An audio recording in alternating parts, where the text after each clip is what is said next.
ഇരുന്നു വേണമോ ഭക്ഷണം കഴിക്കാൻ? വൈദേശിക ഭക്ഷണ സംസ്കാരം ഉൾക്കൊണ്ട് മലയാളി പോലും ഇന്ന് നടന്നും നിന്നുമൊക്കെയാണ് ആഹാരം കഴിക്കുന്നത്. കുട്ടികളെ കഴിപ്പിക്കുന്നതും അങ്ങനെ തന്നെ.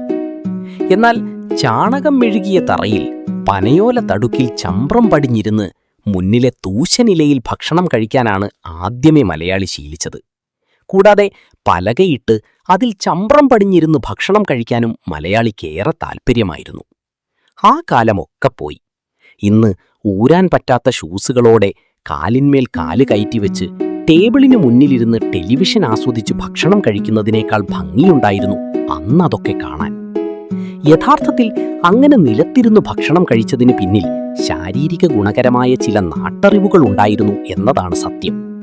പക്ഷേ സുഖഭോഗങ്ങളുടെ നടുക്കടലിൽ അലയുമ്പോൾ അത്തരം മാറ്റങ്ങളിലൂടെ ദൈവം നൽകിയ ജീവിതമാണ് തങ്ങൾ തുലയ്ക്കുന്നതെന്ന് ആധുനിക കാലത്തിനറിയില്ല. നാം ഭക്ഷണം കഴിക്കുന്ന സമയത്ത് ശരീരത്തിലെ സന്ധികൾക്ക് കാര്യമായ ചലനം അനുഭവപ്പെടുന്നുവെന്ന് ആധുനിക വൈദ്യശാസ്ത്രം വെളിപ്പെടുത്തുന്നു. ഈ ചലനം സന്ധികൾക്ക് അധിക ഭാരമുണ്ടാക്കും. ഇരുന്നാണ് ഭക്ഷണം കഴിക്കുന്നതെങ്കിൽ ഈ അധിക ഭാരത്തെ കുറയ്ക്കാൻ കഴിയും.